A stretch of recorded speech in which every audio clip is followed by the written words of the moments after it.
رحمت رب کی لوٹا سیدنا واقعی رحمت اللہ علیہ کو خواب میں جناب رسالت مآب صلی اللہ علیہ وسلم کی زیارت ہوئی اور فرمایا انشاءاللہ کل تمہیں بہت کچھ مل جائے گا۔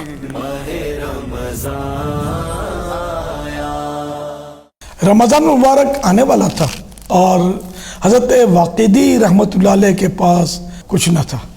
آپ نے اپنے علوی دوست کی طرف یہ تحریری میسج بھیجا، رمضان شریف کا مہینہ آنے والا ہے اور میرے پاس خرچ کے لیے کچھ نہیں، مجھے قرض حسنہ کے طور پر 1000 درہم بھیج دیجئے۔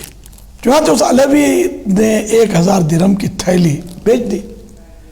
تھوڑی دیر کے بعد حضرت واقعی رحمت اللہ علیہ کے ایک دوست کا تحریری پیغام حضرت واقعی رحمت اللہ علیہ کی طرف آ گیا، رمضان شریف کے مہینے میں خرچ کے لیے مجھے 1000 درہم کی ضرورت ہے۔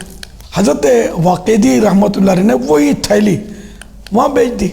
دوسرے دن وہی علوی دوست جن سے حضرت واقعی رحمت اللہ علیہ نے قرض لیا تھا اور وہ دوسرے دوست جنہوں نے حضرت واقعی سے قرض لیا تھا، دونوں حضرت واقعی کے گھر آئے۔ علوی کہنے لگے رمضان مبارک کا مہینہ آ رہا ہے اور میرے پاس ان 1000 درہموں کے سوا اور کچھ نہ تھا، مگر جب آپ کا میسج آیا تو میں نے یہ 1000 درہم آپ کو بھیج دیا اور اپنی ضرورت کے لیے اپنے ان دوست کو چٹھی لکھی کہ مجھے 1000 درہم بطور قرض دے دیجئے۔ انہوں نے وہی تھیلی جو میں نے آپ کو بھیجی تھی مجھے بھیج دی۔ تو پتہ یہ چلا کہ آپ نے مجھ سے قرض مانگا، میں نے اپنے ان دوست سے قرض مانگا، انہوں نے آپ سے مانگا، اور جو تھیلی میں نے آپ کو بھیجی وہ آپ نے اسے بھیج دی اور اس نے وہی تھیلی مجھے بھیج دی۔ پھر ان تینوں حضرات نے اتفاق رائے سے اس رقم کے 3 حصے کر کے آپس میں تقسیم کر لیے۔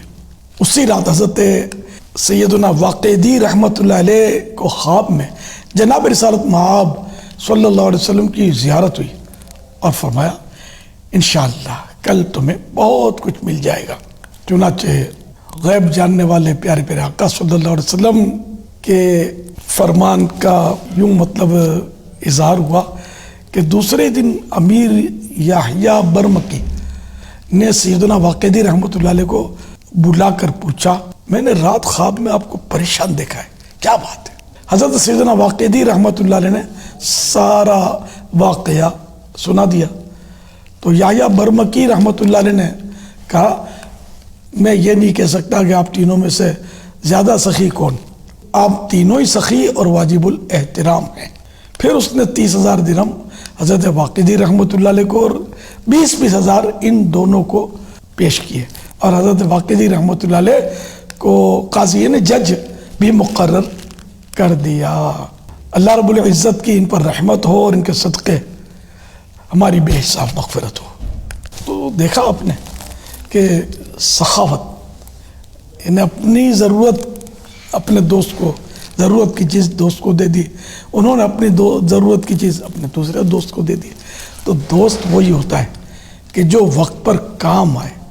آج کل مفاد پرستی کا دور ہے اور بڑا نازک دور ہے۔ اگر آپ کے پاس دولت ہے، آپ کے پاس دوست بہت، جس دن دولت رخصت تو اس دروازے سے گئی تو اس دروازے سے دوست پلٹ گئے۔ آج کل کے دوستوں جنرل بات کر رہا ہوں، ایسا نہیں کہ وفا بالکل ختم ہو گئی، لیکن بہت کمی آ گئی ہے۔ تو دوست کسی کو بنائے بھی تو آدمی سوچ سمجھ کر بنائے، یہ بھی تو خطرہ ہوتا ہے نا کہ دوست پیسے پھینکے اور ایمان لے لے۔ آج کل ایسے بھی دوست ہوتے ہیں، جی ہاں، تو بڑا نازک دور ہے۔ سونا جنگل رات اندھیری چھائی بدلی کالی ہے، جاگتے رہیو سونے والو چوروں کی رکھوالی ہے، آنکھ سے کاجل صاف چرا لیں یہاں وہ چور بلا کے ہیں، تیری گٹھڑی تاکی ہے اور تو نے نیند نکالی ہے۔ شہد دکھائے زہر پلائے قاتل لائن شوہر کش، اس مردار پہ کیا للچایا دنیا دیکھی بھالی ہے۔ اللہ پاک ہمارا ایمان سلامت رکھے اور حقیقی معنوں میں اگر کوئی دوست میسر ہو تو وہ ملے، ورنہ اکیلا صحیح ہے، برے دوست سے تو اکیلا صحیح ہے۔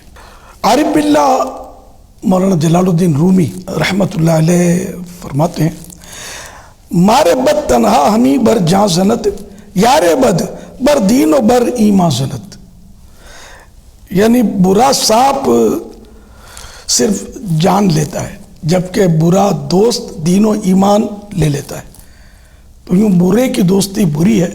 مفتی احمد یار خان رحمۃ اللہ علیہ فرماتے ہیں صوفیاء کرام کے نزدیک ساری عبادات سے افضل صحبت نیک ہے۔ آج مسلمان نمازی، غازی، حاجی، قاضی بنتے رہتے ہیں مگر صحابی نہیں بن سکتے کہ صحابی صحبت نبی سے بنتے تھے، وہ صحبت اب کہاں نصیب۔ حضور صلی اللہ علیہ وآلہ وسلم سب کچھ دے گئے مگر صحبت ساتھ ہی لے گئے صلی اللہ علیہ وآلہ وسلم۔ تو بہرحال کہ ہمیں اس کو دوست بنانا چاہیے کہ جو ہمیں آخرت کی یاد دلائے، جسے دیکھ کر خدا یاد آئے، نیکیوں میں اضافہ ہو اور گناہوں سے چھٹکارا ملے، اور ایمان میں مضبوط ہو، عقیدہ اس کا بالکل درست اور قرآن و حدیث کے مطابق ہو، ورنہ صرف ظاہری طور پر نیک پرہیزگار ہو لیکن عقیدہ درست نہیں ہے تو اس کی دوستی تو شرعاً جائز ہی نہیں ہے۔ اور ایمان کے لیے زہر حلال یعنی کہ قاتل زہر، اللہ پاک ہمیں برے دوستوں سے بچائے۔ اور اس واقعے سے یہ بھی درس ملا کہ رمضان شریف کے موقع پر ان بزرگوں نے کیسی سخاوت کی اعلیٰ مثال قائم کی، تو ہمیں بھی اگر کوئی ضرورت مند نظر آئے کہ وہ بیچارہ غریب ہے یا کوئی سادات کرام میں سے ہیں تو ہمیں ضرور ان کی ان دنوں ہیلپ کرنی چاہیے رمضان شریف کے آنے کے موقع پر خاص کر کے، تاکہ یہ بھی رمضان کی جو نعمتیں ہیں وہ کھا سکیں گھر میں اور عید کے لیے کوئی عمدہ لباس سلوا سکیں۔ ہمیں ان کا خیال رکھنا چاہیے۔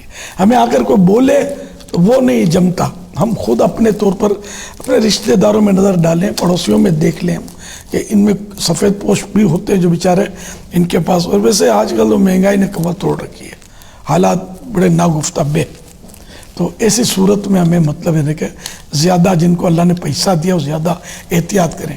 اب جیسے مسجدوں میں افطاری بہت زیادہ ہمارے یہاں بھیجی جاتی ہے، بھیجنی چاہیے، کوئی حرج نہیں ہے، لیکن کیا ہی اچھا ہو کہ غریبوں کے علاقے جو ہوتے ہیں اس میں افطاریاں بھیج دی جائیں۔